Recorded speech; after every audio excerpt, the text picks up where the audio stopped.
Hello everyone आपण समस्त को आमर यूट्यूब चैनल फ्रेश ओडिशा को मु स्वागत करुच्ची। आज वीडियो रे आमे अष्टम श्रेणी विज्ञान बहिर अष्टम अध्याय पदार्थर प्रकृति मौलिक यौगिक और मिश्रण यही पाठटीर प्रश्न उत्तर गुड़िक आज वीडियो रे आमे डिस्कशन करबा। तो समस्त की रिक्वेस्ट रहबो समस्त वीडियोटी को शेष पर्यंत देखिबे। वीडियोटी को शेष पर्यंत देखले कंप्लीट प्रश्न उत्तर गुड़िक तुम माने बुझी पारिबो। एवं जो मैंने वर्तमान पर्यंत आमर व्हाट्सएप ग्रुप रे जॉइन होना व्हाट्सएप ग्रुप रे जॉइन हो जाओ। व्हाट्सएप ग्रुप रे जॉइन होगा द्वारा तुमने सेठारे एमसीक्यू पाई परिबो, नोट्स पाई परिबो एवं जो क्वेश्चन आंसर गुड को वर्तमान मु डिस्कशन करबी तार पीडीएफ आकार रे मध्ये आपण माने पाई परिबे। तो अष्टम क्लास व्हाट्सएप ग्रुप रे जॉइन हो जातु। तो चलंतु देरी करबानी स्टार्ट कर देबा। पदार्थर प्रकृति मौलिक यौगिक और मिश्रण रो प्रश्न उत्तर गुड को डिस्कशन करबा। ओके, तो देख पिला माने प्रथम प्रश्न कौन अछि। प्रथम प्रश्न अछि दुईटी पदार्थ क एवं ख मिलित हुई एक उत्पाद क सृष्टि करती। निम्नलिखित प्रतिक्रियाटी को विचार कर देख क और ख मिलित हुई कौन कले क सृष्टि कले। धरिनिय जे क एवं ख रासायनिक प्रतिक्रिया द्वारा सरल पदार्थ रे भांगी पारिबे नाही। देख क और ख रासायनिक प्रतिक्रिया द्वारा सरल पदार्थ रे भांगी पारिबो नाही। एही सूचना आधार रे निर्मक्त केउ उक्तिटी ठीक हम। चारिटा ऑप्शन देछि कौन क ख ग घ ऑप्शन देछि। प्रथम ऑप्शन कौन कहला क ख एवं ग समस्त यौगिक एवं केवल ग रे एक निर्दिष्ट गठन हबो कि एटा हबन पिला। ख नंबरटा देख ख नंबर कौन पिला माने ग एक यौगिक एवं क एक ख रे एक निर्दिष्ट गठन हबो एटा हबो पिला माने। देख ग गोटे जदि यौगिक हैला क आ ख कौन एक निर्दिष्ट गठन करती तो एटा ख नंबर ठीक लागुछ पिला माने। आउ गोटे देखिए देख क एवं ख यौगिक एवं ग रे एक निर्दिष्ट गठन अछि एटा हबनी। क एवं ख हेउची मौलिक ग एकक यौगिक एकक निर्दिष्ट गठन अछि एटा भी हबनी पिला माने। उत्तर कोन हो पिला माने ग एक यौगिक एवं क आ ख एक निर्दिष्ट गठन अछि एटा काहे कि हैला पिला माने।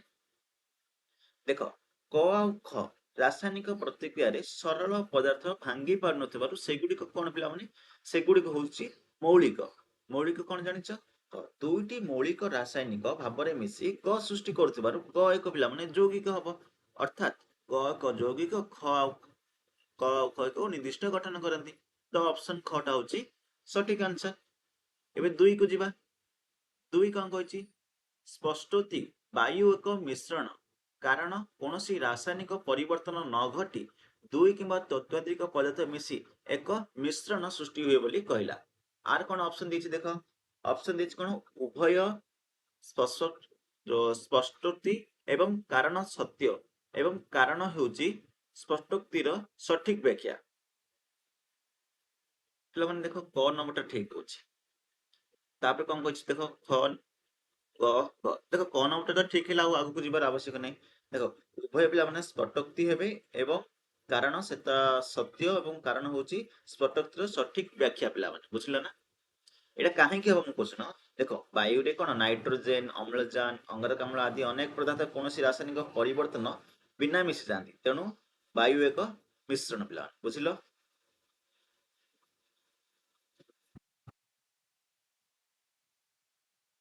ओके तीन नंबर टा तीन नंबर कौन कहछि जल एक यौगिक। तीन नंबर कहछि कौन जल एक यौगिक यार धर्म होछि अम्लजान उद्जान को मौलिक तुलना में भिन्न अटे। जल को गोटे यौगिक बोली कहिछि यार धर्म कौन अम्लजान आ उद्जान मौलिक तुलना में भिन्न अटे। एही विवृत्ति को यथार्थ प्रतिपादन कर बोली कहिछि। आकु यथार्थ प्रतिपादन किपरि करि परिबो बिला हमने लिखि परिबो कि जल एक यौगिक कारण यह उद्जान और अम्लजान निर्दिष्ट अनुपात रे रासायनिक भाव में जोग होई सृष्टि होता है पिला। ये जो जलटी किपरि सृष्टि होछि जल गोटे यौगिक कारण यह अम्लजान आ उद्जान रो निर्दिष्ट अनुपात रे रासायनिक भाव में जोग होई सृष्टि होइछि। जलर धर्म यार उत्पादन उद्जान और अम्लजान रो धर्म ठारू भिन्न तेणु जल एक यौगिक बोली प्रमाणित हुए। आउ थरे कहछि लिख पिला माने जल एक यौगिक कारण यह उद्जान और अम्लजान निर्दिष्ट अनुपात रे रासायनिक भाव में जोग होई सृष्टि होता है। जलर धर्म यार उत्पादन उद्जान और अम्लजान रो धर्म ठारू भिन्न तेणु जल एक यौगिक बोली प्रमाणित होता है। ओके बुझिल। ତାପରେ ଆସିଲା ପିଲାମାନେ ସଠିକ ଉତ୍ତର ବାଛିବାକୁ କହିଛି। ଦେଖ 4 ନମ୍ବର କୁ ଦେଖ। ନିମ୍ନଲିଖିତ କେଉଁ କ୍ଷେତ୍ରରେ ସମସ୍ତ ଉଜ୍ଜାନ ସଠିକ ଭାବରେ ମେଳ ଖାଉଛି? ନିମ୍ନଲିଖିତ କେଉଁ କ୍ଷେତ୍ରରେ ସମସ୍ତ ଉଦାହରଣ ସଠିକ ଭାବରେ ମେଳ ଖାଉଛି? ତୁମେ ଉତ୍ତର ସଂକ୍ଷେପରେ କାରଣ ଗୁଡିକ କୁହ। ତୁମ ଉତ୍ତର ସଂକ୍ଷେପରେ କାରଣ ଗୁଡିକ କୁହ ବୋଲି କହିଛି। ମୌଳିକ, ଜଳ, ଯବକ୍ଷାରଜାନ, ବାୟୁ, ଲୁହା। କଣ ମୌଳିକ? କଣ ଜଳ, ଯବକ୍ଷାରଜାନ, ବାୟୁ, ଲୁହା। କ ନମ୍ବରଟା କଣ ହବ ପିଲାମାନେ କହିଲ? ଛ କଣ କହିଛି? ସମତୁଲ ମିଶ୍ରଣ, ବାୟୁ, କାଂସ୍ୟ, ସମୁଦ୍ର ଜଳ, ବିଶୁଦ୍ଧ ପଦାର୍ଥ, ଅଙ୍ଗାରକାମ୍ଳ, ଲୁହା, ଚିନି। ଅସମତୁଲ ମିଶ୍ରଣ, କାଦୁଅ, ଜଳ, ପିତ୍ତଳ, ବାୟୁ। କୋଉଟା ହବ କୁହ? 4 ନମ୍ବରଟା। କ, ଖ, ଗ, ଘ। ପିଲାମାନେ ଦେଖ ଗ ନମ୍ବରଟା ଦେଖ, ଏଇଟା ଠିକ ହବ। ବିଶୁଦ୍ଧ ପଦାର୍ଥ, ଅଙ୍ଗାରକାମ୍ଳ, ଲୁହା, ଅମ୍ଳଜାନ ଆଉ ଚିନି। କାରଣ କଣ ପିଲାମାନେ? ଅଙ୍ଗାରକାମ୍ଳଟା କଣ ଗୋଟେ ଯୌଗିକ, ଲୁହାଟା କଣ ପିଲାମାନେ ଗୋଟେ ମୌଳିକ, ଅମ୍ଳଜାନଟା କଣ ଗୋଟେ ମୌଳିକ, ଚିନି କଣ ପିଲାମାନେ ଗୋଟେ ଯୌଗିକ। ଅଙ୍ଗାରକାମ୍ଳ ଆଉ ଚିନି ହଉଛି ଯୌଗ। ଏ ସମସ୍ତ ପଦାର୍ଥର ପିଲାମାନେ ଗୋଟେ ନିର୍ଦ୍ଦିଷ୍ଟ ଗଠନ ଅଛି ଏବଂ ସେଗୁଡିକ ବିଶୁଦ୍ଧ ପଦାର୍ଥ ମଧ୍ୟ ଅଟନ୍ତି। ଅନ୍ୟ ବିକଳ୍ପ ଗୁଡିକ ଯୋଉଟା ଅଛି ଏଗୁଡିକ କଣ ପିଲାମାନେ? ସେଗୁଡିକ ହଉଛି ମୌଳିକ ଆଉ ମିଶ୍रणକୁ ଭୁଲ ଭାବରେ ବର୍ଗୀକରଣ କରିଛନ୍ତି ପିଲାମାନେ। ତେଣୁକରି ଅପସନ ଗ ଟା ହଉଛି ସଠିକ ଆନ୍ସର। 5 ନମ୍ବର କଣ କହି ଦେଖ। ଲୁହା ଆଦ୍ରବାୟୁ ସହିତ ପ୍ରତିକ୍ରିୟା କରି ଲୌହ ଅକ୍ସାଇଡ ତିଆରି କରେ। ଲୁହା କଣ କରୁଛି? ଆଦ୍ରବାୟୁ ସହିତ ପ୍ରତିକ୍ରିୟା କରିକିରି ଲୌହ ଅକ୍ସାଇଡ ଟି ସୃଷ୍ଟି କରୁଛି ଏବଂ ମାଗ୍ନେସିୟମ ଅମ୍ଳଜାନରେ ଜଳି ମାଗ୍ନେସିୟମ ଅକ୍ସାଇଡ ତିଆରି କରୁଛି। ଲୁହା ଆଦ୍ରବାୟୁ ସହିତ ପ୍ରତିକ୍ରିୟା କରି ଲୌହ ଅକ୍ସାଇଡ ଯୋଉଟା କି କଳଙ୍କି ଲାଗୁଛି, ମାଗ୍ନେସିୟମ ଅମ୍ଳଜାନ ସହିତ ଯୋଡ଼ିକିରି ମାଗ୍ନେସିୟମ ଅକ୍ସାଇଡ, ଯେତେବେଳେ ଆମେ ମାଗ୍ନେସିୟମ ଫିତାଟାକୁ ଆମେ ନିଆଁ ଲଗେଇଦେବା ଅମ୍ଳଜାନ ଶୋଷିତ ଆସିଲେ ତେଣୁ ମାଗ୍ନେସିୟମ ଅକ୍ସାଇଡ ପରିଣତ ହେବ ଯୋଉ ହ୍ୱାଇଟ ପାଉଡରଟି ହବ। ଉପରୋକ୍ତ ପ୍ରକ୍ରିୟାରେ ସାମିଲ ସମସ୍ତ ପଦାର୍ଥକୁ ଯଥାର୍ଥତା ସହିତ ମୌଳିକ ଓ ଯୌଗିକ କିମ୍ବା ମିଶ୍ରଣ ଭାବେ ଅଲଗା କରିବାକୁ କହିଛି। ଇଜିଲି କହିପାରିବ ପିଲାମାନେ। ଦେଖ ପଦାର୍ଥ ଗୋଟେ ସାଇଡ ଲେଖିଦବ ପଦାର୍ଥ, ଗୋଟେ ସାଇଡ ଲେଖିଦବ ବର୍ଗୀକରଣ। ଲୁହାଟା କଣ? ମୌଳିକ। ଆଦ୍ର ବାୟୁ କଣ? ମିଶ୍ରଣ ପିଲାମାନେ, ବାୟୁରେ ମିଶିକିରି ଅଛି। ଲୌହ ଅକ୍ସାଇଡ କଣ ପିଲାମାନେ? ଗୋଟେ ଯୌଗିକ ହବ। ମ୍ୟାଗ୍ନେସିୟମ କଣ? ମୌଳିକ। ଅମ୍ଳଜାନ ବି ମୌଳିକ। ମ୍ୟାଗ୍ନେସିୟମ ଅକ୍ସାଇଡ ଗୋଟେ ଯୌଗିକ ପିଲାମାନେ। ଦେଖ ଲୁହା ଆଦ୍ରବାୟୁ ସହିତ ପ୍ରତିକ୍ରିୟା କରି କଣ କଲା? ଲୌହ ଅକ୍ସାଇଡ ଗଠନ କରେ। ମ୍ୟାଗ୍ନେସିୟମ ଅମ୍ଳଜାନ ସହିତ ଜଳି ମ୍ୟାଗ୍ନେସିୟମ ଅକ୍ସାଇଡ ଗଠନ କରନ୍ତି। ତେଣୁ ଉପରୋକ୍ତ ଭାବରେ ସମସ୍ତ ପଦାର୍ଥକୁ ଆମେ ଯୌଗିକ ମିଶ୍ରଣ ଭାବରେ ବର୍ଗୀକରଣ କରିପାରିବା। ଏପରି ଭାବରେ ଲେଖି ମୁଁ ଯେମିତି କହିଲି ସେମିତି ଲେଖିବ। ଠିକ ଅଛି, ବୁଝିଲ? ଚାଲ ନେକ୍ସଟ ଯିବା। ଅଧ୍ୟୟନକୁ ନେଇ କିଛି ପ୍ରଶ୍ନ ପ୍ରସ୍ତୁତ କର, ଏଇଟା ତମେ ନିଜେ କରିବ। 6 ନମ୍ବର ଆସିଲା ପିଲାମାନେ। 6 ନମ୍ବର କଣ କହି ଦେଖ। ସାରଣୀ 8.3 ରେ ନିମ୍ନଲିଖିତ ପଦାର୍ଥ ଗୁଡିକୁ ମୌଳିକ, ଯୌଗିକ କିମ୍ବା ମିଶ୍ରଣ ଭାବେ ଅଲଗା। ଦେଖ କୋଉଟା ମୌଳିକ, କୋଉଟା ଯୌଗିକ, କୋଉଟା ମିଶ୍ରଣ ଲେଖିବାକୁ କହିଛି। ଅଙ୍ଗାରକାମ୍ଳ, କାଦୁଅ ଜଳ, ମ୍ୟାଗ୍ନେସିୟମ, ତାପରେ ସମୁଦ୍ର ବାଲି, ବାୟୁ, ଗ୍ଲୁକୋଜ, ଲୌହ ସଲଫାଇଡ, କଳଙ୍କି, ଅମ୍ଳଜାନ, ସୁନା, ଆଲୁମିନିୟମ, ଫଳରସ, ଯବକ୍ଷାରଜାନ, ସଲଫର, ସୋଡିୟମ କ୍ଲୋରାଇଡ, ଉଜ୍ଜାନ, ଖାଇବା ସୋଡା, ଏତିକି ସେ ପଦାର୍ଥ ଦେଇଛି। ଏଗୁଡିକୁ ଆମେ ଅଲଗା ଅଲଗା କରିବା। ଠିକ ଅଛି। ପ୍ରଥମେ ଦେଖ ପିଲାମାନେ କୋଉଟା କୋଉଟା ମୌଳିକ, କୋଉଟା କୋଉଟା ଯୌଗିକ, କୋଉଟା ମିଶ୍ରଣ ଦେଖିବା। ପ୍ରଥମେ କଣ ଆଇଲା? ଅଙ୍ଗାରକାମ୍ଳ। ଅଙ୍ଗାରକାମ୍ଳ କଣ ପିଲାମାନେ? ଯୌଗିକ। ପ୍ରଥମେ ମୌଳିକ ଗୁଡିକ ଫାଷ୍ଟ ଅଛି ନା, ମୌଳିକ ଗୁଡିକ ଲେଖିଦେବା। ଠିକ ଅଛି, ମୌଳିକ ଗୁଡିକ ମୁଁ କହୁଛି। ମୌଳିକ ଗୁଡିକ ଏପରି ହବ ତ ପ୍ରଥମରେ ହବ ଅମ୍ଳଜାନ। କଣ? ଅମ୍ଳଜାନଟା ଗୋଟେ ମୌଳିକ। ତାପରେ ହବ ସୁନା ମଧ୍ୟ ଗୋଟେ ମୌଳିକ। ଆଲୁମିନିୟମ ବି ମୌଳିକ ପିଲାମାନେ। ଯବକ୍ଷାରଜାନ ମୌଳିକ ହବ। ଫଳରସ ହବନି, ଯବକ୍ଷାରଜାନ ମୌଳିକ ହବ। ସଲଫର ମୌଳିକ ହବ। ଉଜ୍ଜାନ ମୌଳିକ ପିଲାମାନେ, ଉଜ୍ଜାନଟି ମୌଳିକ ହବ। ଓକେ, ଏତିକି ମୌଳିକ। ତାପରେ ଆଇଲା ଯୌଗିକ। ଯୌଗିକ ଗୁଡିକୁ ମୁଁ ଗୋଲ ବୁଲଉଛି ପିଲାମାନେ। ଦେଖ ଯୌଗିକ ଗୁଡିକ କଣ? ଅଙ୍ଗାରକାମ୍ଳ ଗୋଟେ ଯୌଗିକ ହବ। ତାପରେ ମ୍ୟାଗ୍ନେସିୟମ ଅକ୍ସାଇଡ ଗୋଟେ ଯୌଗିକ ଆମେ ଜାଣିଥିଲେ। ଗ୍ଲୁକୋଜ ଗୋଟେ ଯୌଗିକ ପିଲାମାନେ, এই ଗ୍ଲୁକୋଜ ଗୋଟେ ଯୌଗିକ C6H12O6। ତାପରେ କଣ ପିଲାମାନେ? ଲୌହ ସଲଫାଇଡ ବି ଗୋଟେ ଯୌଗିକ। सोडियम क्लोराइड गोटे जैविक। खाइबा सोडा भी गोटे जैविक पिला। ठीक अच्छे, एतिक हूँ जैविक। जोटे अंडरलाइन देले सेटा हूँ मौलिक, जोटे गोल बुलेली सेटा हूँ जैविक। बाकी कौन पिला माने?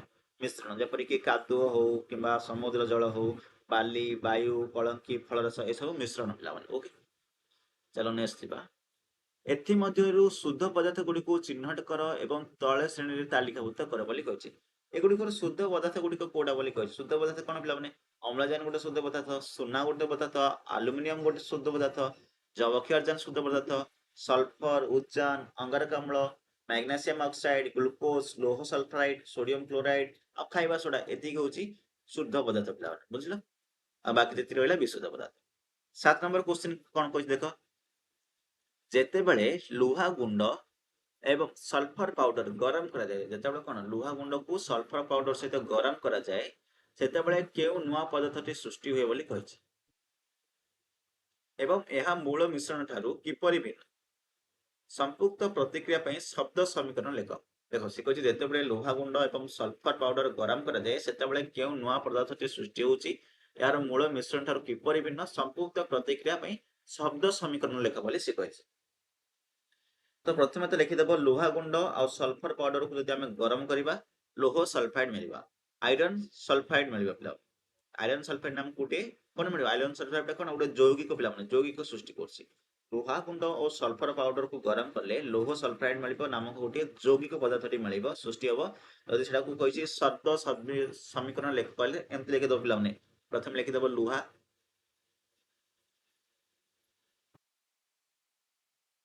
ଲୁହା ଯୁକ୍ତ ଚିହ୍ନ ଦେଇଦବ, ତାପରେ ଲେଖିବ ସଲଫର, କଣ ଲେଖିବ ସଲଫର ଲେଖିଦବ,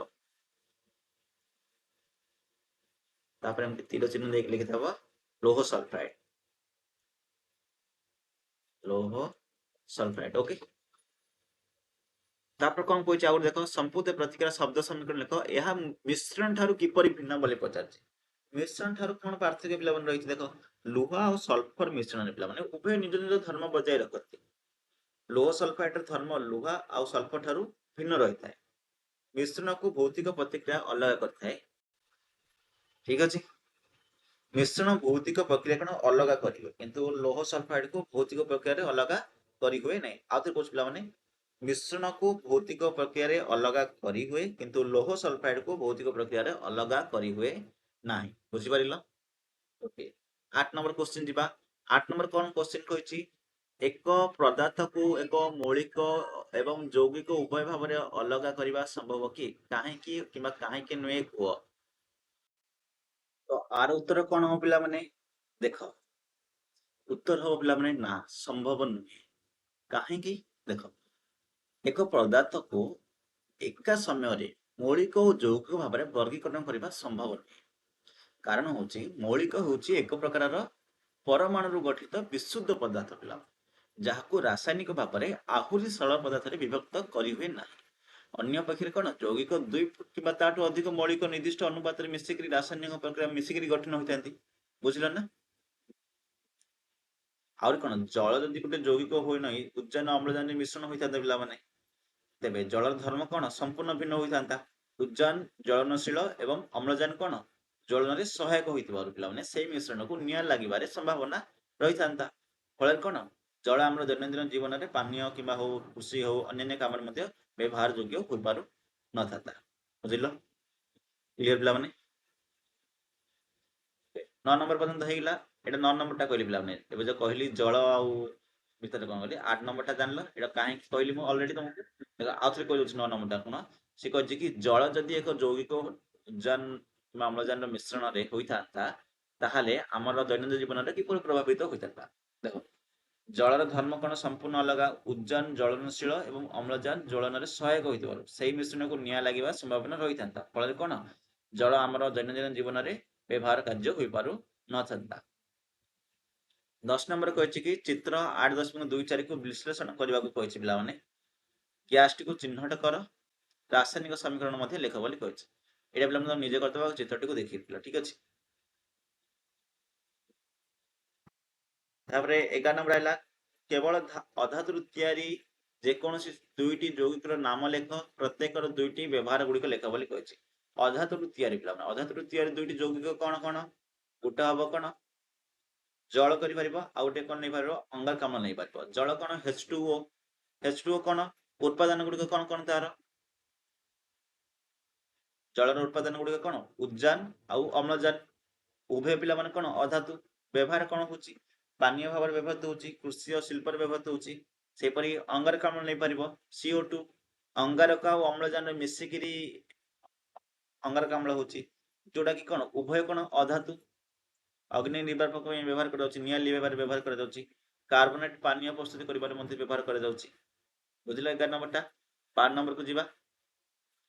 12 नंबर कौन कही सुना को खनिज एवं धातु उभय भाव में किपर वर्गीकृत करा जाय परिबो देखो सुना एक पिला माने धातु कारण यह चमकदार नमनीयता अछि ताप एवं विद्युत परिवाहक तुम जानिथिबो धातु कहा कहवा अधातु कहा कहवा धातुर नमनीयता गुण थाए चमकदार होइतांती विद्युत परिवाही होइतांती तो सुना ए सब गुण को फॉलो करूची तेनकर सुना गोटे धातु सुना प्रकृतिर खनिरु मिलुथिबारु आकु खनिज भाବରେ ମଧ୍ୟ विचार करा जाय पारे सुना को खनिज बोली ମଧ୍ୟ काहे कहबा जेहेतु सुना प्रकृतिर खनिरु मिलुथिबारु ताकु खनिज भाବରେ ମଧ୍ୟ विवेचना करा जाय पारे विशुद्ध प्राकृतिक भाବରେ मिलुथिबा स्वाभाविक खनिज भाବରେ गणना करा जाय पारिबो पिलाମାନେ बुझिलो क्लियर पिलाମାନେ 12 नंबर क्वेश्चन पर्यंत आशा करछि 12 नंबर क्वेश्चन पर्यंत समस्त जानि पारथिबो जार जदि पीडीएफ दरकार समस्त व्हाट्सएप ग्रुप रे जॉइन हबो व्हाट्सएप ग्रुप रे तमानकु लिंक मिलजिबो ठीक अछि आज वीडियो एट रखिबा पुणी मिसबा आउटी वीडियो रे जदि वीडियो टी भलो लागि थाए वीडियो को लाइक करंतु शेयर करंतु एवं सब्सक्राइब करबा को केहि भी भूलिबानी पुणी मिसबा नेक्स्ट चैप्टर सहित एक नया वीडियो रे से पंत विदाय।